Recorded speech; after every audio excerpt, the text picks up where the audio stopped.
Jeff Sharples. My name is Ian Bagg. This is Enjoying Orange Slices. How was your week? It's good, kind of low key, Lord Bag, but actually pretty good overall. We got a little construction going on up in the studio. So I've moved it downstairs with a beautiful map of British Columbia behind me. Beautiful. Representing, British Columbia. Yeah, where we came from. Yeah, I like it. What kind of construction you got going on? I just didn't feel like setting it up, so I just did it here. I thought you were having something done to the house. And No. I just was like, I've had the jerseys. So originally I had the Enjoying Orange Slices, which you have behind you.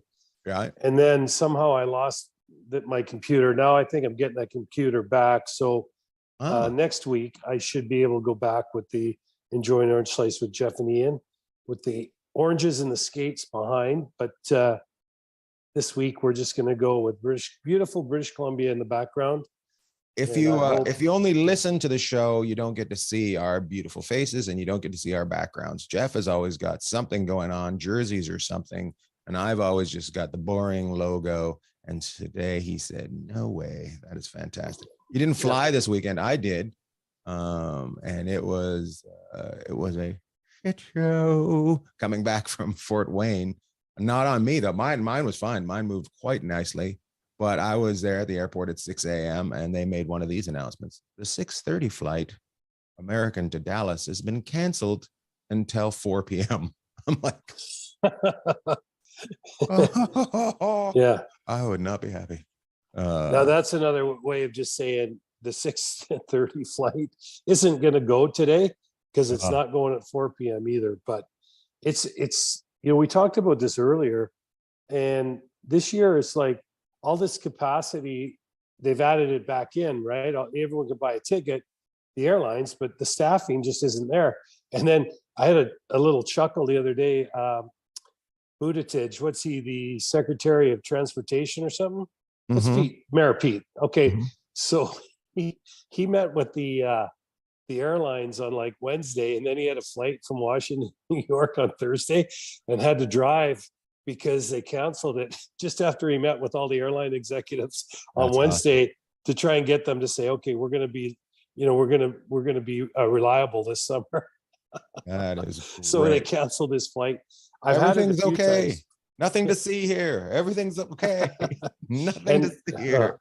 For those of you that know or don't care, Washington to New York, I mean, there's got to be a flight every half an hour. Right, hour at the like they're going all the time. There used to be, yeah. So I don't know what is going on now, but Mayor Pete, who's now the Secretary of Transportation, ended up meeting with the airline executives on one day and asking to make sure that they were going to be reliable this summer, and ended up getting his flight canceled and driving the next day. So Mayor Pete had to use his feet to get back to Washington. That sucks. So anybody that's been a part of that, because the bingo balls go up in the air as soon as you get that flight canceled or you hear it's canceled, especially if you're at the airport, it just throws everything into a tizzy because it, like if you're LA Vegas, okay, maybe you jump in with your friends or you rent a car, but you're not renting a car from Fort Wayne or Washington to Denver. You know what I mean? It's just not going to happen. So be prepared for a little bit more of that. I think as the summer goes on, hopefully the airlines can get it together and don't have to cancel your flight. Well, we'll come back and we'll talk a little bit about it now. We got our guest waiting in the room. He's waiting to come in, so we're going to bring him in. Chris Kerber is our guest today on the show. He's the voice of the St. Louis Blues on radio out there, and you'll hear his voice a lot when you get highlights of the St. Louis Blues on the NHL network. They use his voice. So he's here today. I can't remember. He's going to tell us how long he's been there. He's going to tell us all about it, and he'll have insight on what we need to talk about today, and that is the old avalanche just rolling through Florida. So let's bring him in right now. Let's bring in Chris Kerber. There he is. Chris today Kerber. On the show, Chris Kerber, voice of the St. Louis Blues. On what's the channel you guys are on there, Chris? We're on 101 ESPN, 101.1 here in St. Louis. What's the big station that's out of St. Louis? Is it Como? KMOX. KOMX and KMOX. KMOX. We were on that station so the Blues were on KMOX for a long time. And it's one of the reasons that you've got so many Blues fans and frankly Cardinal fans all around the country, because it's a clear channel station. You could really pick up anywhere. Like when I went to school at Miami of Ohio, we'd have a group of us who would just meet with a couple of beers in the parking lot at the basketball stadium, and you could listen to Blues games at night. So you could pick it up anywhere. But the Blues, since I've been here, they started on KTRS from 2000 to 2006. Then we went back to KMOX until 2019-20 season. And then we've switched it over now to the all sports station in town, 101 ESPN. That's great. How long have you been with the team? It's I just finished year 22. 22. Very nice. Year 22. And how did you end up in hockey? Okay, so I went to Miami of Ohio. I was part of the sports department at the student radio station. Chris Rose of Spock Sports fame and all that other stuff that he's done over his career really helped launch that sports station, the sports part of our radio station there. Mm-hmm. And we convinced the university, because we were a student organization, to give us a spot at every single sporting event. And they said, sure enough. So a guy by the name of Bob Rotruck, actually, he's doing games in Lehigh Valley in the American Hockey League. He was doing the hockey games kind of on his own. Mm-hmm. And as the student station, we kind of came in and said, hey, we need that space. So we had him do some games. He joined the radio station. He called me up as my sophomore year, and he was doing hockey just on his own. We hadn't really kind of taken it in. And he said, hey, I can't do the hockey game this weekend. You want to do it? I went, yeah, you bet. And it was Miami versus Michigan. Red Berenson was coaching Michigan at the time. They came in. I think they were like number 1 or number 5 in the country. We were like 12th or 15th. George Gwozdecki had turned kind of the Miami program really into a national school and a powerhouse from that standpoint. And we beat them in overtime the first night, tied them the second night. The line to get into the old Goggin Arena went like a half mile to a mile up the street, and it only sat 3,500 people. And that was the first hockey game I ever did. Nice. That was pretty good. Jeff? Hey, so Chris, so you came up that way, and then did you, after university, did you do games in the American League, or were you able to catch on with the Blues? Like, just take us through your kind of progression from getting started at Miami of Ohio. Well, you'll love this, and you guys know when you're trying to get going in your individual field, you don't know what to do. So I got a marketing degree. In a business degree, in case I stunk behind a microphone, I wanted to have something to fall back on, right? Mm-hmm. So I don't know how to get a job in sports. I interned at KMOX and when I was in college, and then so I go into and I see somebody in the career planning and placement office, and I said, hey, how do I get a job as a sports broadcaster? And he said, I can't make this up. Well, gee, I don't know. Have you ever thought of contacting the FCC? I said, I realize I'm wasting both of them now. Okay. That's a true story. I'm like, okay. I'm like, so you don't really do the communications world much. So I want to get a job, not complain. I put tapes together, and you know what I ended up doing? And I overall do this one thing. I put at the bottom of every cover letter that I sent out, even if you don't have an opening, if you have 5-10 minutes to talk to me on the phone, just so I could learn a little bit more about the job, I'd appreciate it. So I sent the tape to Doug Kirchhoffer, who at the time owned the Cincinnati Cyclones in the International Hockey League. And they had, even at the time, they had a longtime broadcaster. He's still, Terry Ficcarelli just did it for decades there in Cincinnati. And I got a response from Doug that said, I don't have an opening. Obviously, we've had Terry here for a while, but if you would like to meet, I'd be happy to meet with you. I went, oh, man, that's fantastic. So we played schedule tag for about a month and a half. Now I'm in exam time, and this is my senior year. And I'm like, man, I got to meet this guy, but our schedules haven't lined up. And they had a playoff game that night against Fort Wayne, the Fort Wayne Comets. It was the Cincinnati Cyclones against the Fort Wayne Comets. I was just there this weekend. Nice. Did you make them laugh? I made them laugh. And they brought up, I wore hockey shirts every night. I wore Violent Gentleman shirts every night. And they're like, what the hell? Good. Did you offend anybody? Oh, absolutely. That's how I work. Come on, that was a good show. Come on. If I don't say something stupid, it isn't Ian. Well, they so anyway, I go and I meet I'm like, okay, I got to meet this guy. So I called him up. I said, hey, I'm coming down to your playoff game. Do you have a few minutes before the game? He goes, absolutely. I went, great. Hung up the phone going, dang it, I got to go get a playoff ticket.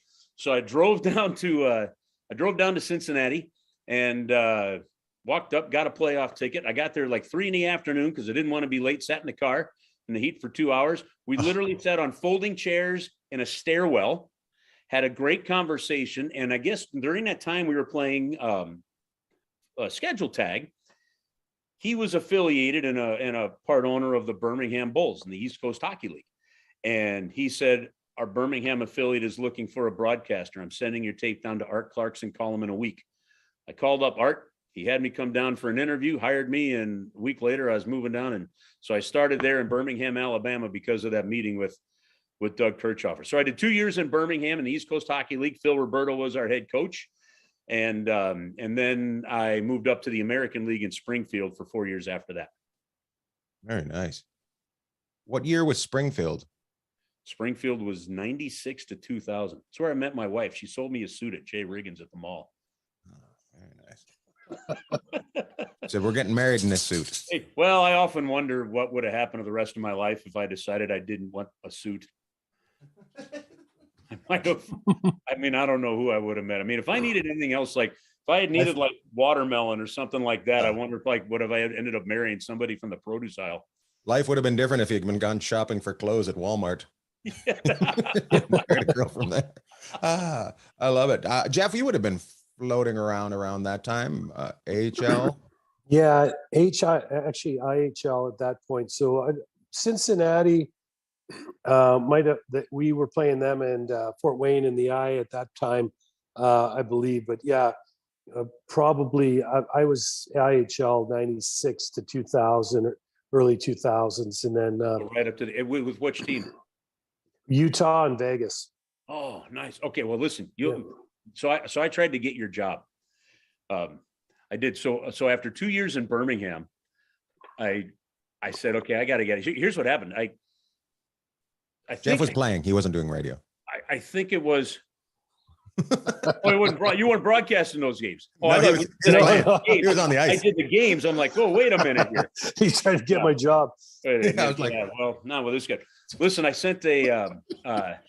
I watched hockey when I was 19. Then I decided to take somebody's job in the NHL. I think it was Washington. Pittsburgh might have played like a 4 overtime game. And I'm watching in my apartment in Birmingham. And I go in the next morning. It was just an epic game. And I go in the next morning. I go, man, what a hockey game. And nobody in the office had watched it. I went, man, I'm working for a hockey team. And I realized I'm in Birmingham, but nobody watched it. So I went home that day. I go, I got to get out of here. So I with a dual tape deck and a boom box, I put together 50 tapes, and I sent tapes to every team in the IHL and every team in the American Hockey League. And I mailed, this is the early days of Microsoft Word, and you could mail merge. So I got all this done. I got 2 phone calls. One was from Bob Strum, who I believe at the time was the general manager of Vegas. Right? Yeah, Strummer. Yeah, he was here. Yep.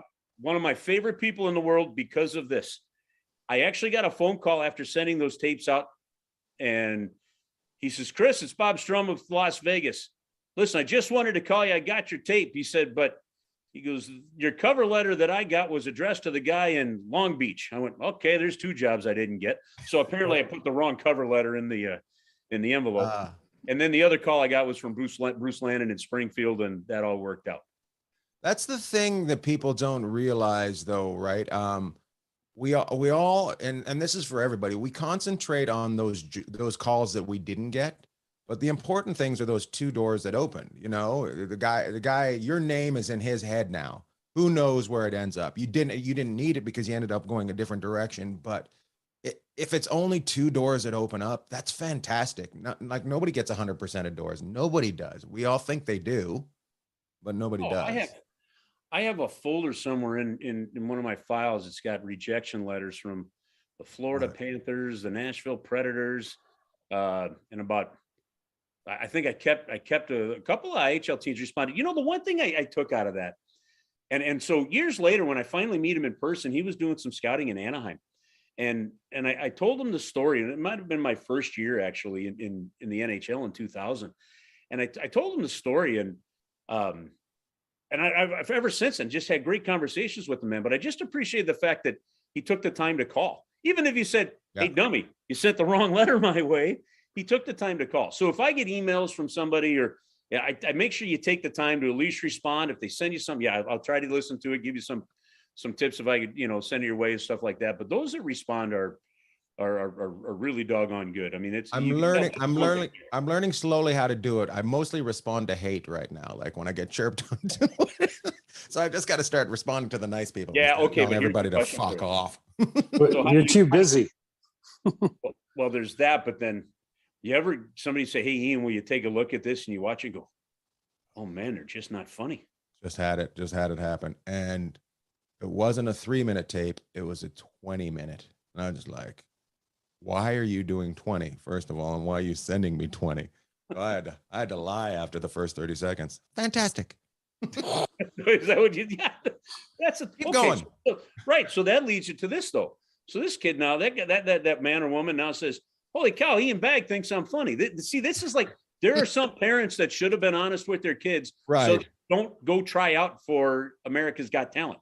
Right. Well, like the parents should have said, "No, you don't have that talent. Do something else. I'm going to help you right now." Believe it or not, the guys that I thought would never be funny went on America's Got Talent and got far because they weren't funny, that people thought it was funny that they weren't funny. So I don't know how it works. Entertainment's such an A plus D equals A. So yeah. Did you play against Brad Smith at all? Brad Smith, what year would he be? Do you know? He would have been, what year did you say you were in the IHL? I was in the IHL from 93 to about 2001. Okay. You probably would have. Brad had a good minor league career, was in Cincinnati for a while. Okay. Then the Rangers signed him and they put him in Hartford. Right. Had a couple cups of coffee. He's got one of my all-time favorite hockey moments. He was in the IHL. Birmingham, my first year, we're the dead last place team to make the playoffs. We're number 16, and Wheeling is number 1. And we end up playing Wheeling in the first round. They did 1 versus 16.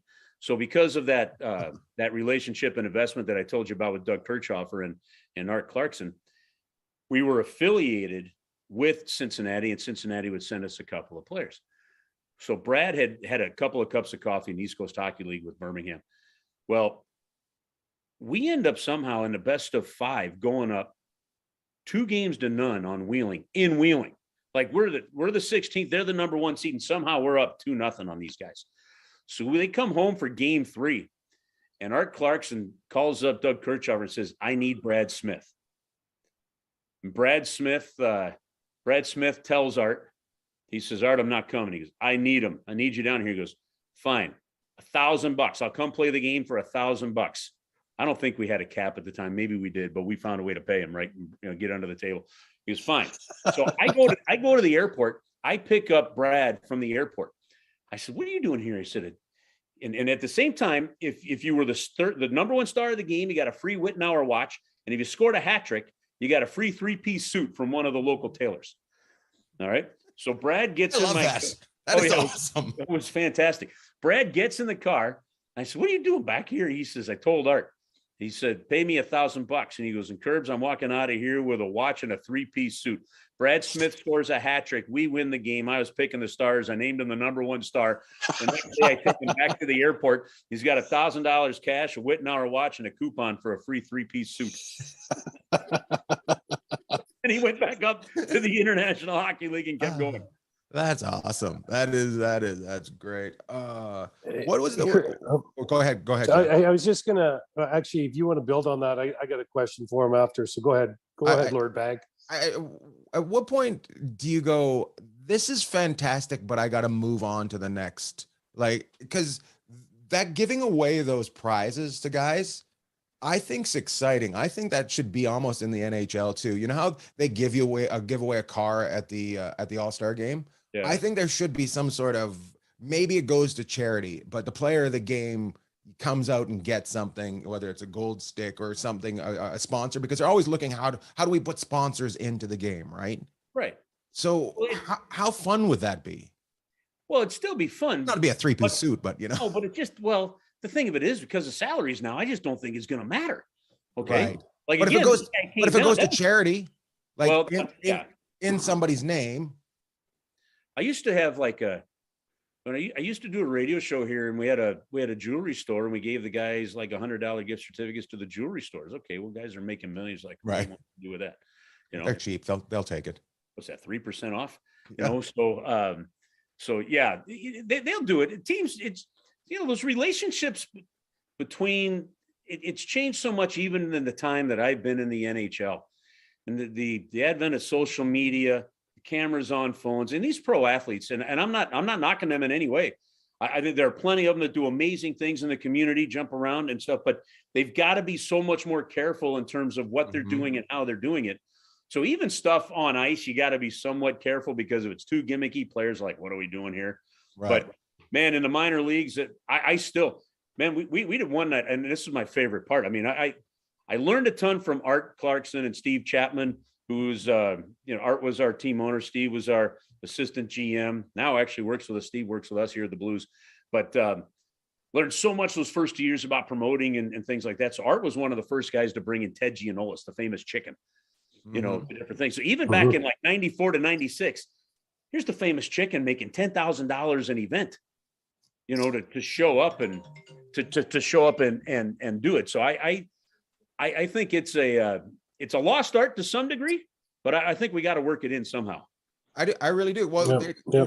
I think especially when you talk about how do we put the logo on the helmet? We're looking for ways to involve things. There's other That ways. bothers people though, doesn't it? Like we just had we just put Stiefel on the jerseys. Is that the NHL has now opened up like a jersey patch, which minor league teams obviously have done forever. Right. European teams do. And I think the league wants to really guard, and teams in North America want to guard against, you know, ice looking like they do in Finland or Sweden or something like that. But yeah, like the way the Blues did it, the way some teams done, they make the patch almost look like they're part of the jersey. They did it real classy, but for some reason, like it bothers the heck out of fans. And like, really?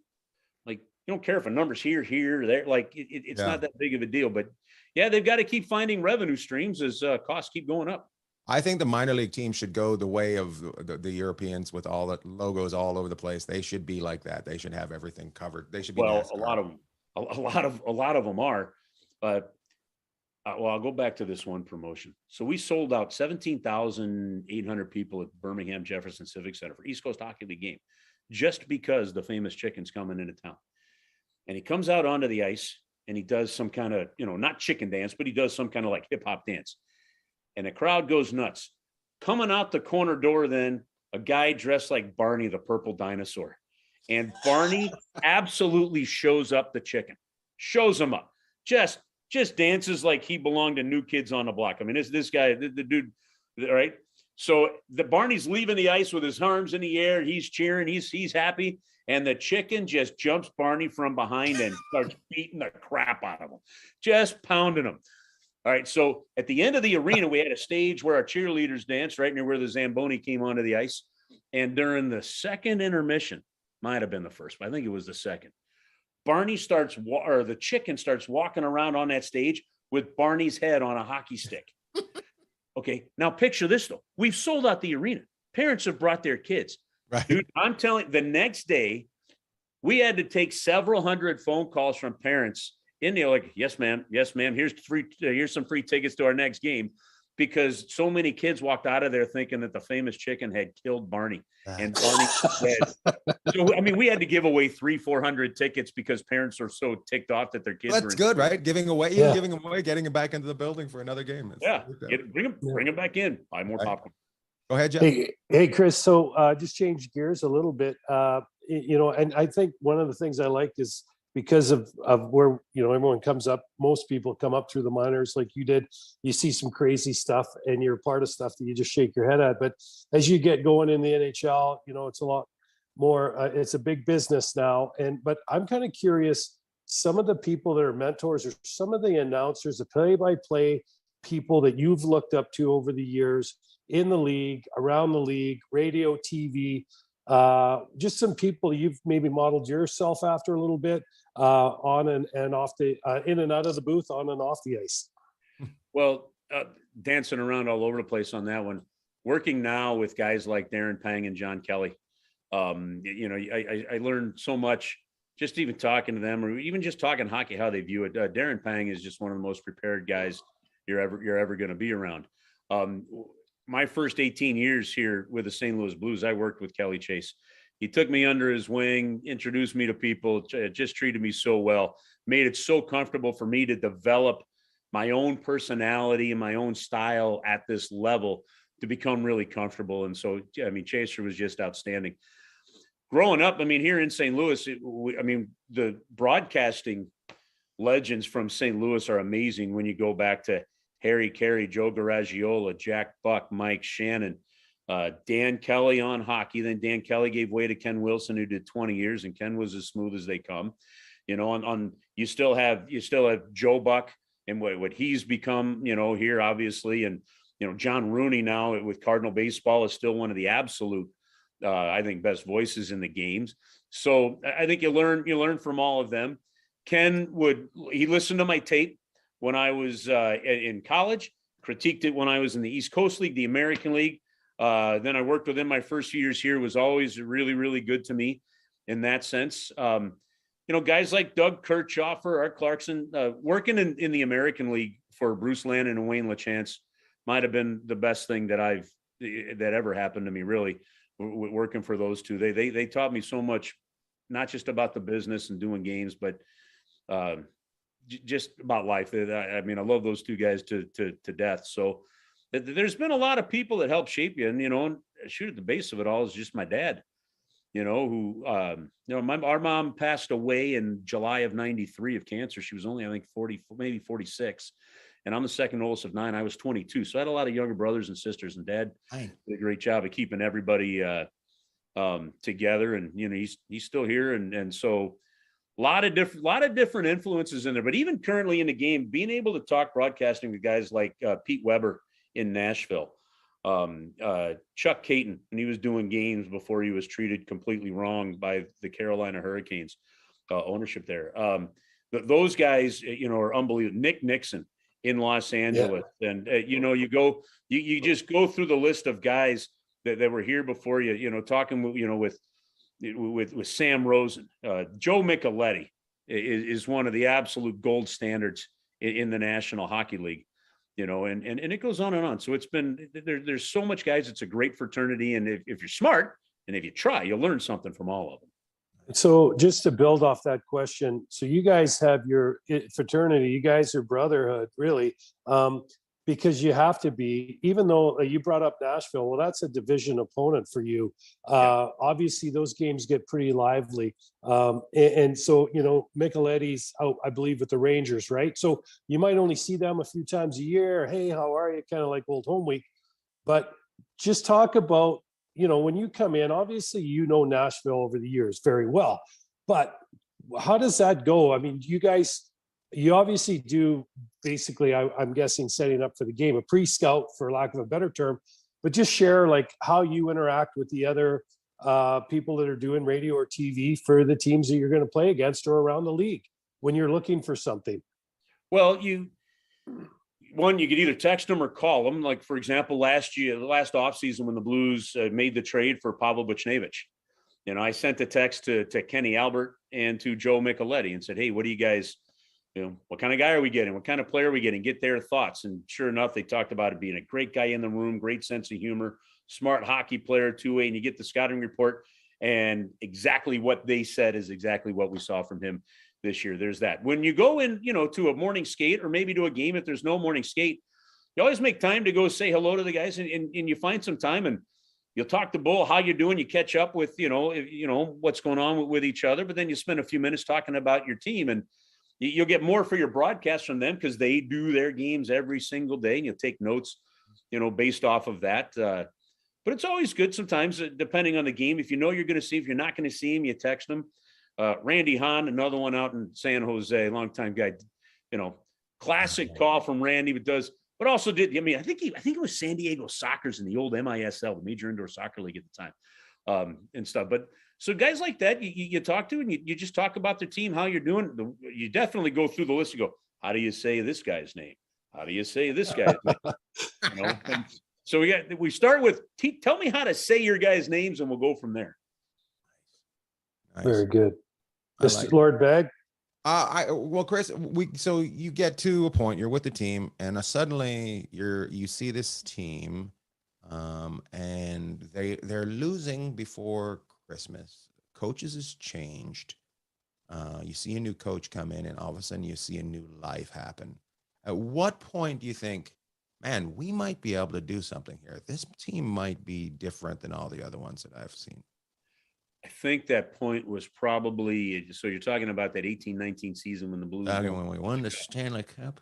They I think it was probably late February to mid-March. You're going, oh, look out. You know, because they had to climb at the beginning of the year on January 1, they were last place in the Western Conference. Absolutely. And the Blues made the coaching change in November.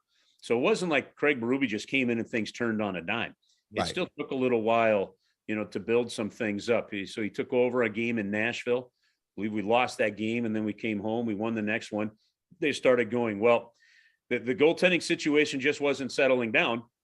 So they had called up Jordan Binnington once before. They wanted to get him back down in the American League in San Antonio, play a few games. And then they called him up for a start in Philadelphia.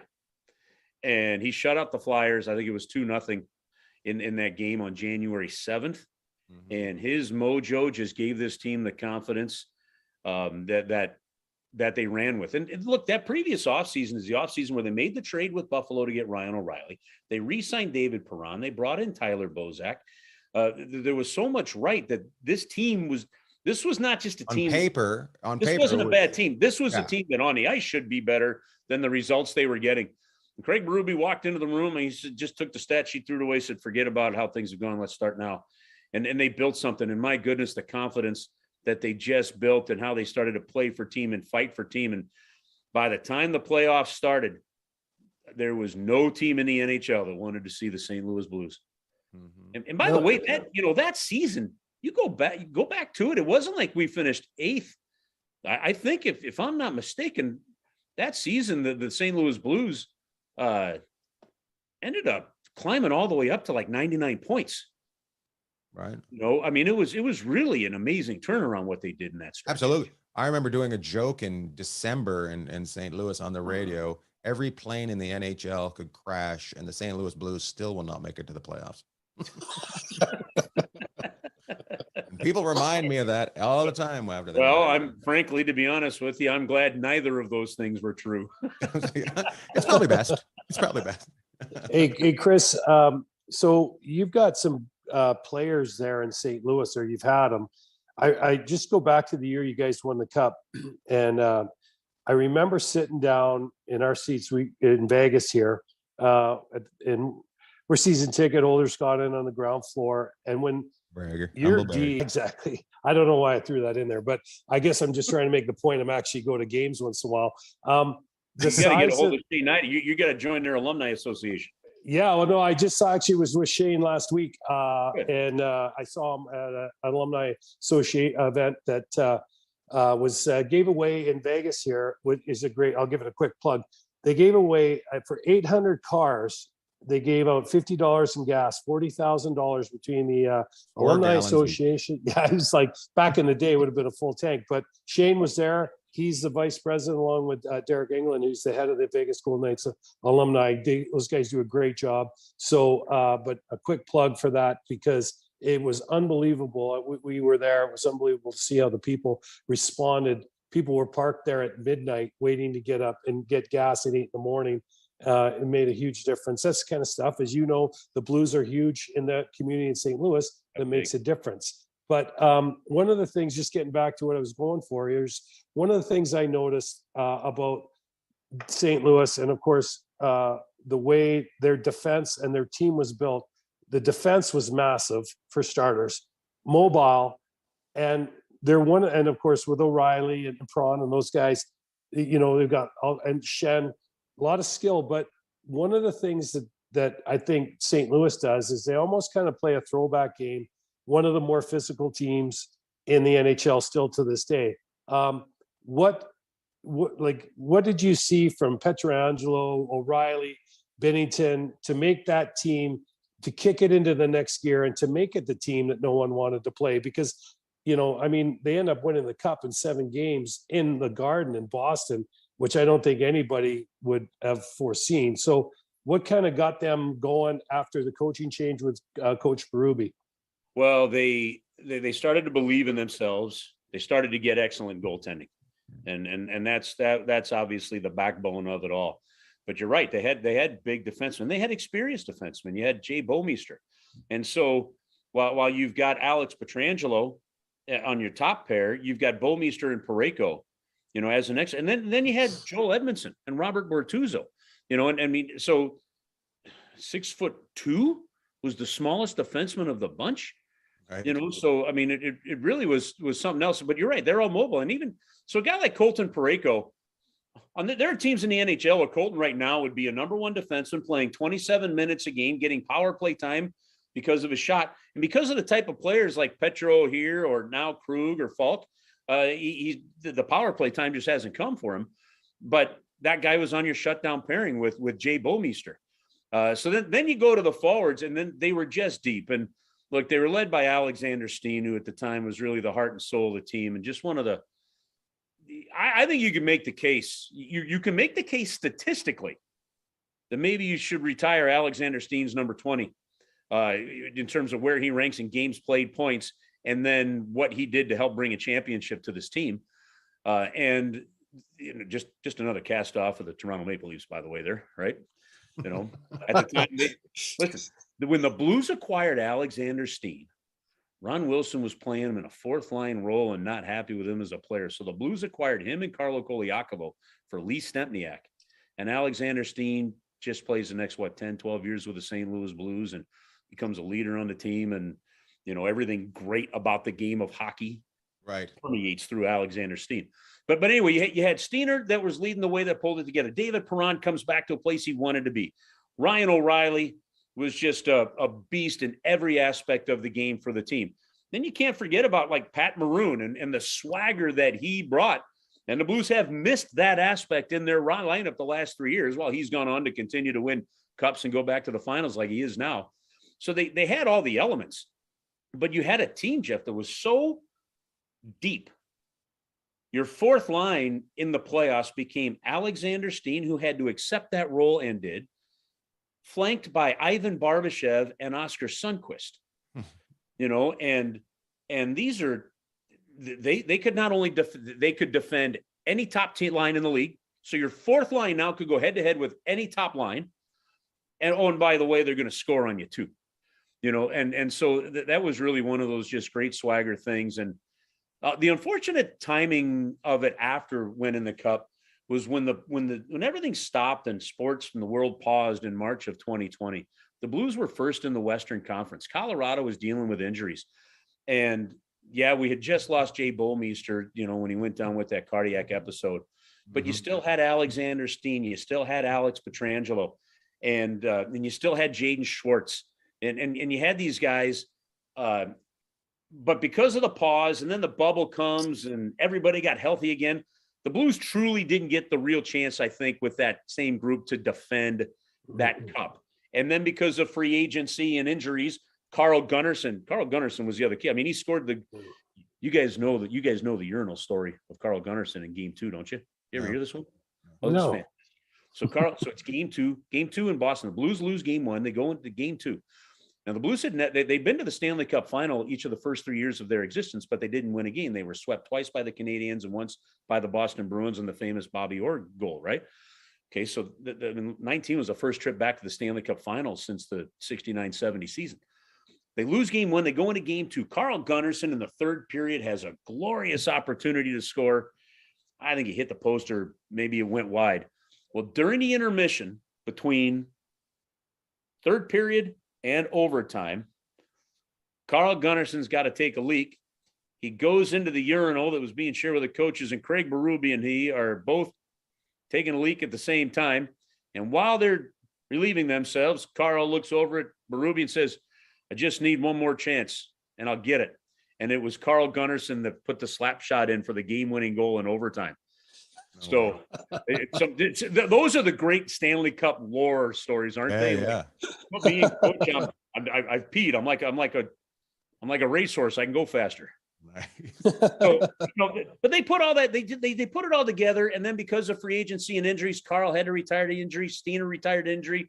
They lose Jay Bolmeister, the cardiac episode. Petrangelo leaves to free agency. After that following year, like there was just so much that happened that the real title defense never really happened the way it should have.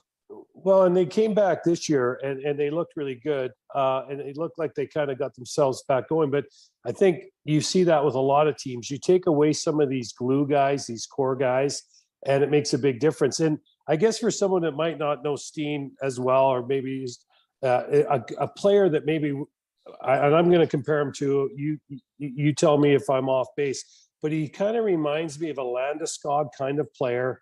I don't know if you would make that comparison or not right now, but people that are watching the finals, I kind of looked at Steen, maybe a little bit like Landeskog's gritty and hard nosed, but I would say Steen maybe a little bit finishing checks a bit more. I don't know, but and Landeskog might have a little bit more upside offensively, but a similar kind of player. Like to me, I think Landeskog's the glue or one of the glue guys in Colorado. Would you agree with that, or is there someone else? No, two terrific Swedes, and I've said for a long time, I think Gabriel Landeskog is one of the greatest underrated captains in the National Hockey League. Understands all aspects of the game, willing to play all aspects of the game. Now, Steen wasn't the captain of the Blues. Obviously, that was Alex Petrangelo. But you don't have to have the C on you to be one of the top true leaders on a team.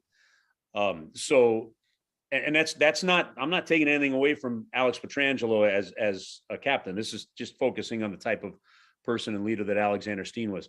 Alex will pull guys together. Alex was one of the kind of guys that could grab a rookie and say, hey, don't do this, do this. He'd lead by example, but could lead with his voice as well.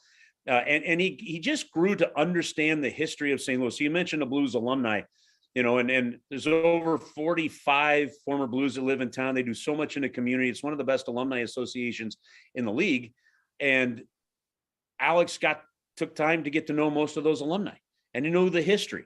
He knew the restaurants, the bars, the places that took care of the guys for them. And he passed that along. So a young guy like a Robert Thomas is going to benefit that the first 2 years that he had in the National Hockey League, Alexander Steen was there, and you'll see, I think, some similarities as Robert, continues to grow. That's going to happen. Right now, that mantle, in my opinion, the Blues need to re-sign him, but David Perron understands the history. David Perron was so tight with Bobby Plager, and understood that part of it. Ryan O'Reilly immerses himself in it. Colt Parayko, I think, is going to be there too. And that tied to a history, a winning attitude, the vibe of the city, I think is so important to a culture.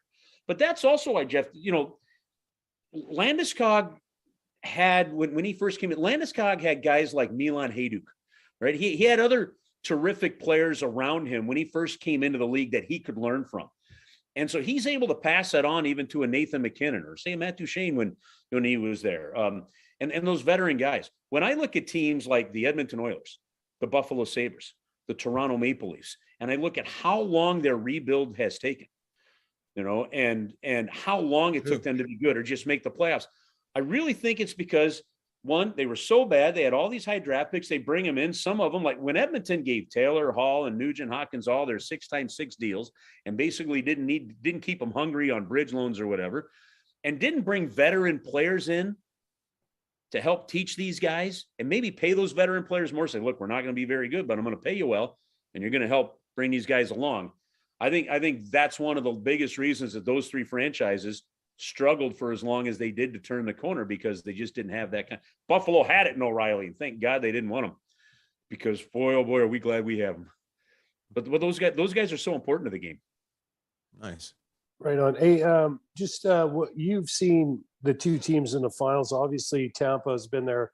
This is their third crack at it. You just played Colorado in the playoffs. Everyone talks about their speed, and of course, their superstars are at an elite level. I don't, if you want to talk about where you think the series is going, but just maybe you've got front row seat for Colorado. You guys, they're in the same division, just playing in playoffs. What are you seeing out of this team that's different than in the past? Because the last 3 years before they got by the Blues this year, they haven't been able to get out of the second round. And now all of a sudden, for 2 games into the finals, they're 14-2 in 16 playoff games. So what are you seeing different from this team that hasn't maybe been there in the past? Well, this is going to sound, I guess, a little hokey, but I think this year versus maybe the last 2 years, for example, they're getting the bounces. Mm-hmm. Getting the breaks. I mean, look, and this is not taking away from what they're doing in any way, shape, or form. You have to get bounces to win. Before the Blues beat the Dallas Stars in double overtime in Game 7, 90 seconds before Pat Maroon scores that goal, Jamie Benn has a wraparound, and that puck is on the goal line and doesn't cross it. I mean, and otherwise, we're never talking about the 2019 Blues, right?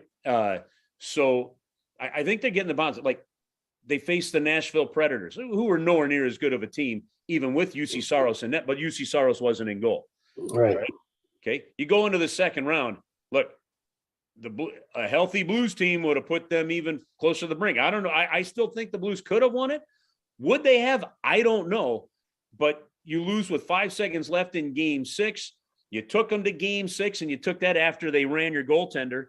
And yes, did he mean to injure him? No, but he clearly fell onto the goaltender on purpose. That's obvious. And anybody that knows the game of hockey knows that. And they also know that should have been goaltender interference as well. And that's why you saw goalie interference called the rest of the way through rather tightly, by the way. But then, okay, so then the Blues are rattled because Jordan Binnington, who who had his mojo back, all of a sudden wasn't out there. And you saw the impact of that. Okay, then you look at what happened in the third round, and anybody that thought that the Edmonton Oilers were going to beat Colorado, you were an Oilers fan. That's the only way to describe thinking why that would happen. Okay, because the Oilers just were nowhere near good enough in net and defensively as a team. And when I mean defensively as a team, I'm talking Connor McDavid and Leon Draisaitl, playing just as hard, and making the plays in their own end and stuff. And so Colorado has all that, and they took that experience and they've gotten those bounces as well. JT Compher scores 2 huge goals in Game 6, against the St. Louis Blues after not having any goals in the play. They started to get contributions. And I'll go back to even the year before when they beat the Blues and swept them, Jeff. There was a play that Graves, who obviously, was traded because of the, expansion stuff. He made a diving play that kept a puck out of an open net. And at the time I thought the same thing. I go, that's a team that's now committed to win games. And when you see players block certain shots or do certain things, you can watch the Tampa Bay Lightning and the Colorado Avalanche and all these different teams that have won the Cup. Washington did it. Ovechkin's blocking shots on their way to the Cup run. Look at what, how Crosby and Malkin played in their Cup runs. It's the same. Go to Chicago, LA, everyone. They just play with that extra edge of sacrifice of every aspect of the game. And Colorado's doing it now. Now, as we're doing this podcast, Tampa's down, 2 games to none in the series. I still think Tampa could make a game of it, but man, they got to put some pressure on in a hurry because Colorado's got just amazing. And by the way, and I guess last thing, you got to give some credit to this coaching staff for Colorado. You give plenty of credit to the amazing job and frankly early Hall of Fame career that we can already say John Cooper has put together. He's won everywhere he's been, right? Jared Bednar, if he wins a Stanley Cup here, he will have won in the East Coast Hockey League, the American Hockey League, the National Hockey League as a coach. Ray Bennett, a longtime assistant and just one of the just nicest gentlemen you will ever meet in the game. Nolan Pratt, their assistant coach, was driving to Colorado to be the assistant for Patrick Waugh when Patrick Waugh quit. He goes, he had to call the Avalanche. Oh, should I still keep coming? And they said, yeah, keep coming. We'll figure this out. And Jared Bednar kept him, and look what's happened. So they deserve a lot of credit for that as well. I think I got one more for you, and just kind of an observation. I agree with you. I think you have to give Colorado coaching staff a lot of credit because I think what they did is they went to school on the Tampa-Toronto series, and so far they've had a lot of the answers. But, Tampa Bay isn't here by just luck, right? This is their 3rd kick at the cat. I'm excited to see what they do, to, their sacrifice is, I mean, it's been epic what they're, and what they're on the verge of possibly being able to do. Just one real quick question before Lord Bag, I kick it back to you. I have said on this podcast, and of course it's heard by tens and tens of people, just like they say in the Allstate commercial, but we've got friends and family. I believe the Central Division is the toughest division. You got you guys, you got Colorado, you got Mini, who I can't believe how easy you guys made it look to take them out. I thought Mini was real tough. And you got Dallas, who just kind of seems to be, one day you get them and they're a monster, the next day come see, come saw. But and Winnipeg, who, and Nashville's come back. It's nuts. It's like, so just maybe you work in that division, and just tell me your thoughts on what you see around the league, and if you'd agree with that analysis of them. Well, I do. Fans of other divisions are going to tell you, well, he's clearly biased. But just look at the fact that since that 12-13 lockout, when they went into this current playoff format, where you take the top 3 teams and then you get the 2 wild card, the next 2 best teams in your conference. I believe in all but 3 of the years since it started, the Central, and that includes like the seeding 1 through 12 in the bubble, right? The Central Division has sent 5 of the 8 teams in the West.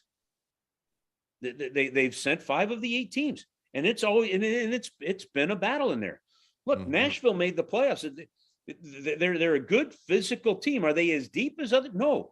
Winnipeg, it's always a battle going in there. It is a battle every single night. And fans have to remember that you do play a division heavy schedule in the National Hockey League, and so you weren't, you're not picking on teams, that you don't get Buffalo 4 or 5 times on your schedule. You didn't get, even in the Central, when Edmonton was down, you didn't get the Edmonton Oilers, you didn't get the Toronto Maple Leafs when they're down, you don't get the Detroit Red Wings. Look at even the standings this year, to your point. By Christmas, the playoffs were set in the Eastern Conference. They were set, like, by a margin.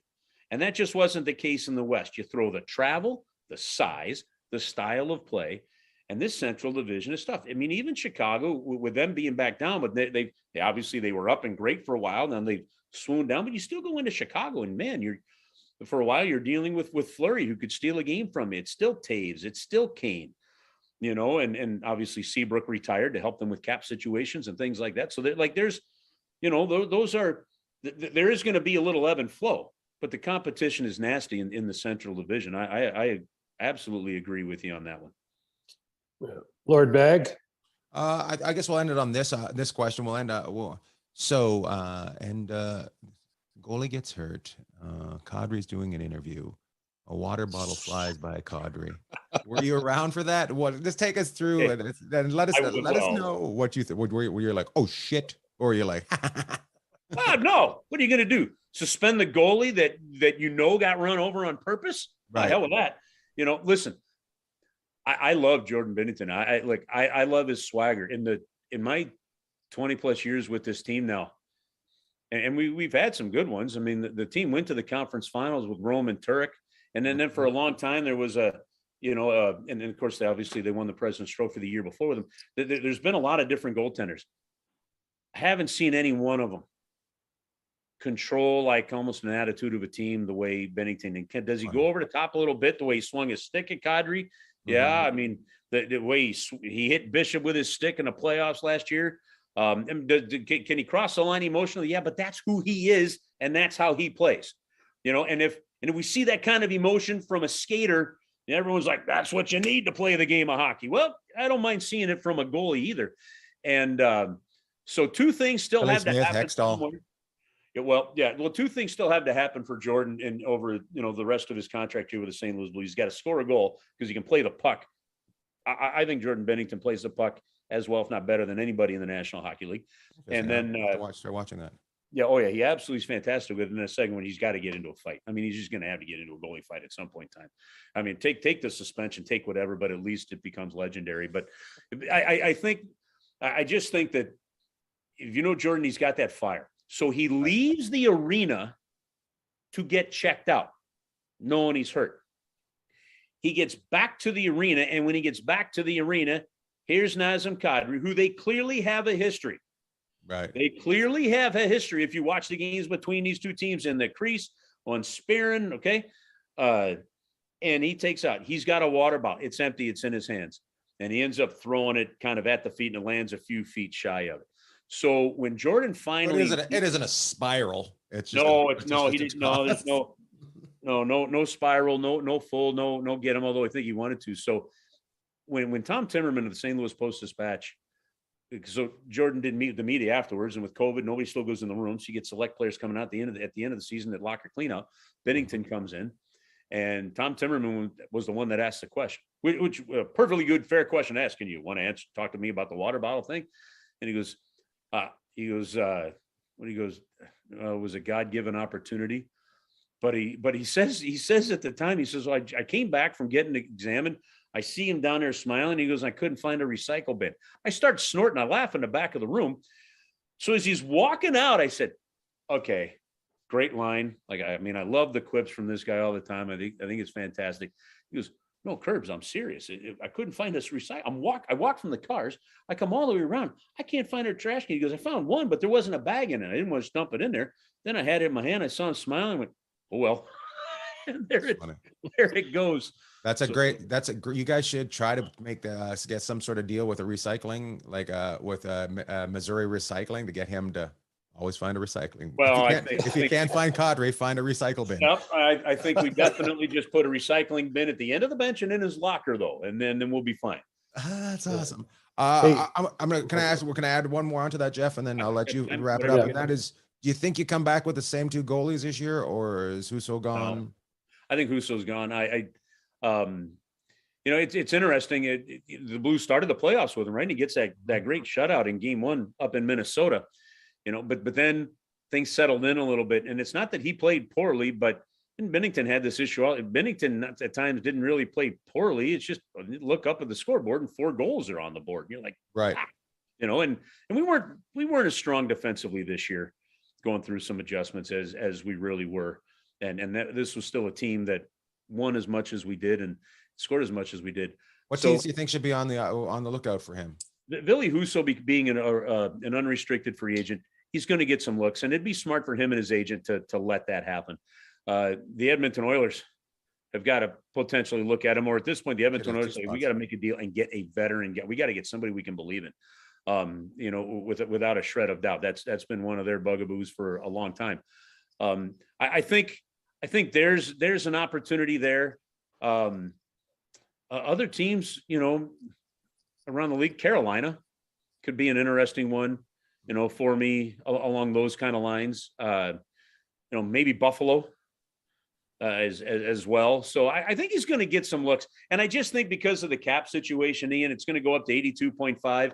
Blues have around 9 or 10 million, assuming they don't make a trade or deal anybody. You've got to get David Perron re-signed. You want to shore up your defense still a little bit. You're going to want, I just don't think that the cap space is going to be there. Mm-hmm. You pay what you need. And that's why you're very comforted that Bennington found that mojo at the end of the year, because you still have him under contract for 5 years. Yeah. Jeff, you want to wrap it up? Yeah. Last one, just change it up a bit again. We love the Blues jerseys. I love it when they wear the throwbacks, but their jersey's beautiful. Do you have a top 3 or a top? I mean, obviously you've been in St. Louis a long time, but if you're looking out over the league, and when you're getting ready to call a game, you look down and go, man, those uniforms are unbelievable. Which teams kind of catch your eye? I'll tell you what, the Blues road ones too, the white ones are spectacular. I love that I get it, but the Winter Classic ones we've had are good. Outside of the Blues, I think there's always something great about seeing the Montreal Canadiens logo. I've always loved that one. Going around the league and thinking this one through a little bit.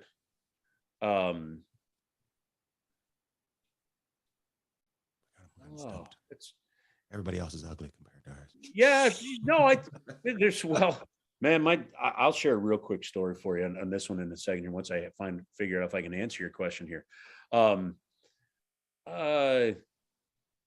I like the New York. I like the Rangers one that comes down. Always like the colors, of the Rangers one in that sense. I'd say those two. I'm going to leave it at those. I'm going to leave it at those two. And go. You'll be out there doing a game next year, and you go, oh gosh, so this one's a pretty good looking too. This is a great one. So my youngest daughter really thinks that the Blackhawks jersey is a neat, and it is that's a great logo too. It really is a terrific logo. But my oldest, who's now 17, when she was 9, the Blues, we get beat by the Blackhawks. So you grow up in St. Louis, you see all my St. Louis stuff behind me here, right? You grow up in St. Louis, and it's St. Louis versus Chicago. Okay, so you got to raise your kids right. It is the job of a parent to make sure that kids grow up with the right hatred for the right teams. Okay, all right. I mean, you grow up in New York and somehow let your kid become a Boston Red Sox fan, you have failed them, or vice versa, right?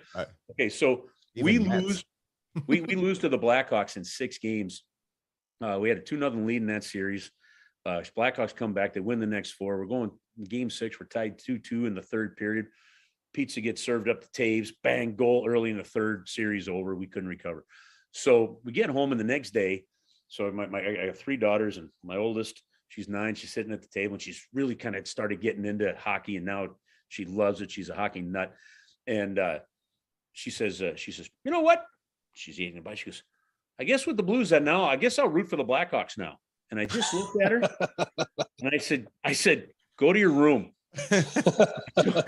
So my wife, Christy, looks at me, and they all kind of laugh. Ha ha, Dad's joking. I go, I'm serious. Put your fork down and go to your room. So this poor kid got his long face, puts her fork down, leaves. I start eating again. My wife looks at me with the 2 other daughters at the table, and she mouths, right? She didn't want to stay with the other 2 kids. And I went, and she says, what's wrong with you? What are you doing? I said, no kid of mine is going to be rooting for the Blackhawks. She goes, oh, you don't think you're taking this too far? She goes, you got to go talk. I go, I know, but not right now. So I take a few more, fine, boom. So I put the fork down. I go back to her bedroom. And I said, Gracie, she says, yeah. I said, and we've always had such a great, honest, open relationship, right? She says, I said, you like where you live? She goes, yeah. I go, you like your American Girl dolls?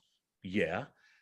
You like how in the summer times we go up and, visit Papa G in Massachusetts? Yeah. I go, well, that all happens because your dad works for the St. Louis Blues. Another team beats the Blues, it's not a good thing, right? And in St. Louis, there's no way we root for the Blackhawks. They take that stuff away from you.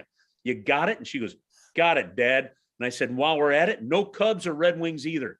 And she goes, no problem.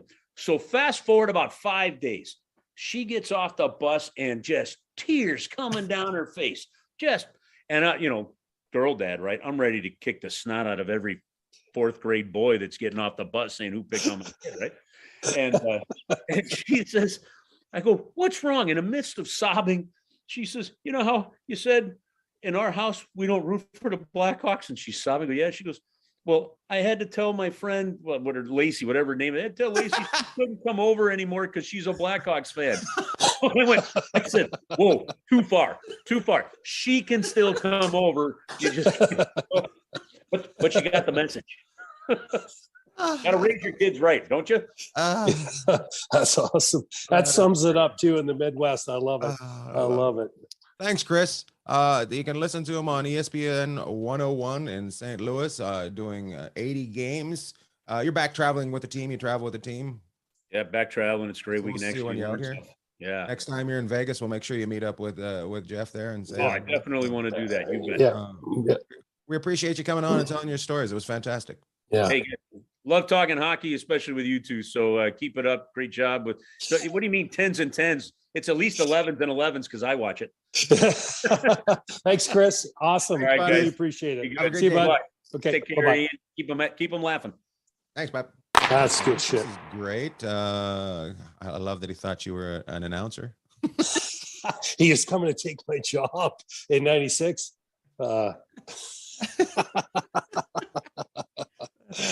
He's top shelf, and Good guy. You know just a what? We good didn't guy. even ask who he's doing the color with. He did it with Kelly Chase for years. Is it? He is doing it with Joey Vital. Oh, okay, okay, Joey. So we want to make sure we get a plug in for him. But great guy. Joey And Vitale. what a city! St. Louis has got some epic announcers that have come out of there. So Just a crazy great team, and they're going to be competitive. Looks like for the foreseeable future here too, which is always exciting. So always exciting. Any shout outs this week, Jeff? I'll give you the first go at the shout outs this week. I want to give a shout out to the Colorado Avalanche, who changed the face of hockey by beating the Tampa 7-0. I was just shocked and surprised. All we've done is talk about Tampa's defense, and the Lightning apparently stayed in the clouds and let everything go by them. Oh, it was crazy. So a shout out to the Avalanche for making a team not look like a team. All right. Well, it has been shocking the first two games, but you don't get to where Tampa's got to without having a few tricks in the old bag. So we'll see what happens. No pun intended when I said bag. I know it just came out of nowhere. I got a shout out for my old friend, my old buddy, who's been listening for a long time, but he never ever pushed his name out there. Might upset some other people in the Pacific Northwest, but Andy Collins. Good guy. He used to live in Vegas with me here. I work with him. And Andy listens and he spreads the word of enjoying Orange Slice with Jeff and Ian. So shout out to you, Andy. Yeah, it's a good guy. And as you know, you can fill T-Mobile with good guys, but Andy's a very good guy. So that's all I have. Very good guy. I got one more. I'm going to shout out to my father on Sunday, who I called for Father's Day and then forgot that I called him for Father's Day. So I want to give him a shout out for giving me his memory. Because I call him, so I call and he answers. I'm like, that's weird. Mom usually answers the phone. He talks to me for about 20 minutes. Then I go, oh yeah, happy Father's Day. I forgot what I called for. He's like, you're dumb. So a big shout out for my dad for just giving me that memory of the Bag family. Love to all. Love to all.